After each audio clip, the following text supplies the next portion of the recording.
Halo sahabat Oniswece, selamat berjumpa lagi dengan saya.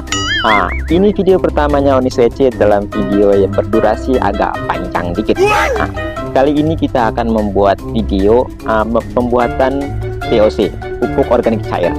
Ya, di sini saya menggunakan bahan utama yaitu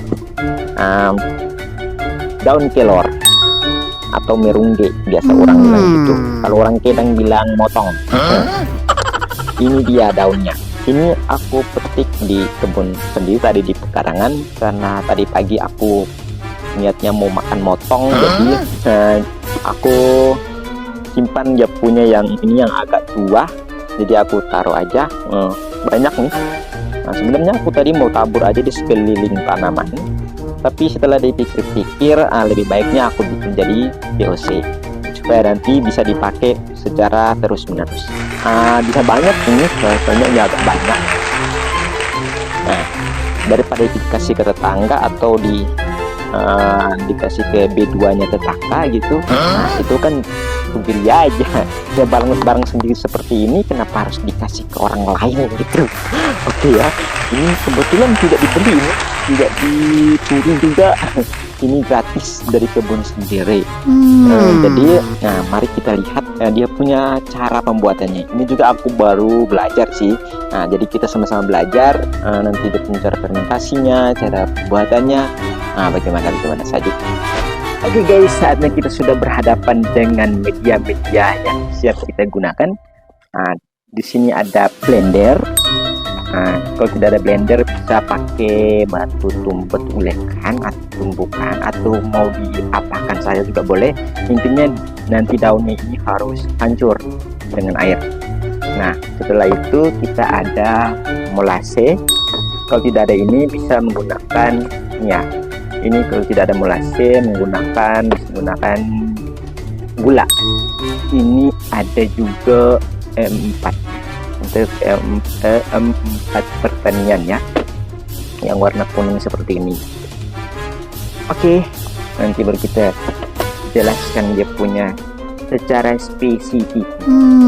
Oke guys, mari kita ke proses pembuatan. Oke teman-teman, untuk 1 kg daun kelor saya menggunakan sekitar 5 liter air cucian beras, 100-200 ml molase sebagai makanan mikroorganisme, dan 50-100 ml E4 sebagai sumber mikroorganisme baiknya.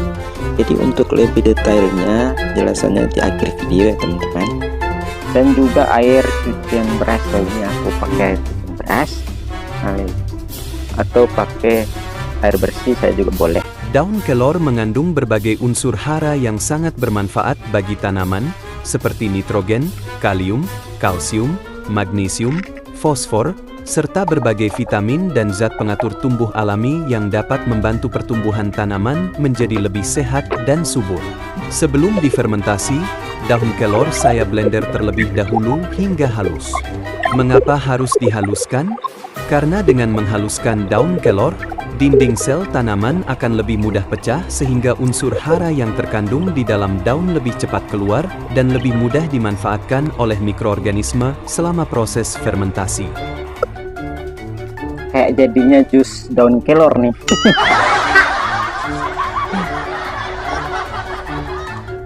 Selain itu, ukuran bahan yang lebih kecil akan mempercepat proses penguraian dan fermentasi sehingga kualitas pupuk yang dihasilkan menjadi lebih baik. Lanjut. Daun kelor dikenal sebagai salah satu tanaman yang kaya nutrisi. Kandungan nitrogennya membantu pertumbuhan daun dan batang. Kalium membantu memperkuat tanaman dan meningkatkan kualitas bunga maupun buah. Sedangkan kalsium dan magnesium berperan penting dalam pembentukan jaringan tanaman dan proses fotosintesis. Karena itulah daun kelor sering disebut sebagai salah satu bahan organik yang sangat baik untuk dijadikan pupuk alami.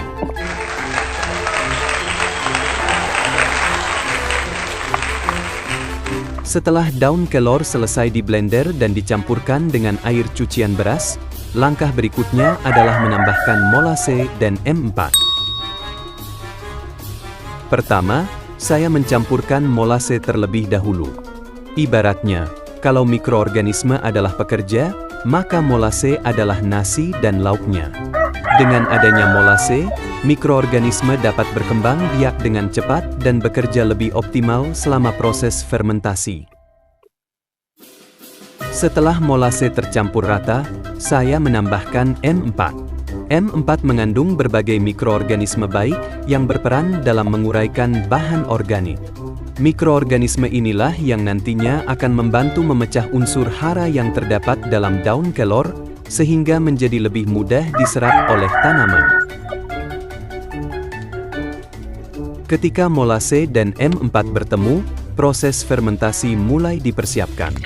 Molase menyediakan energi, sedangkan M4 menyediakan mikroorganisme yang akan bekerja mengubah bahan organik menjadi pupuk cair yang kaya nutrisi. Ini daun kelornya tadi saya tidak kasih semua ya, jadi aku pakai sebagian saja karena cukup dengan airnya, karena harus sesuai dengan ukurannya.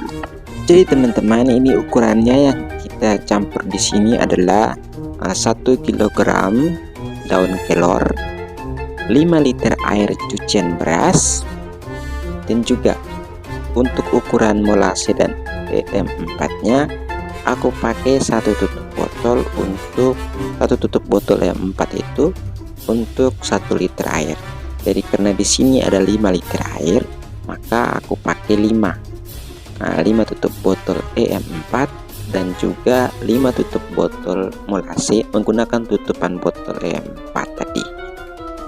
Setelah kita aduk-aduk semua, ini wadahnya harus kita tutup rapat ya, menggunakan kantong ataupun kain, ataupun tutupannya yang harus rapi. Ini karena longgar, aku pakai karet ban supaya lebih kencang dia punya ikatannya itu.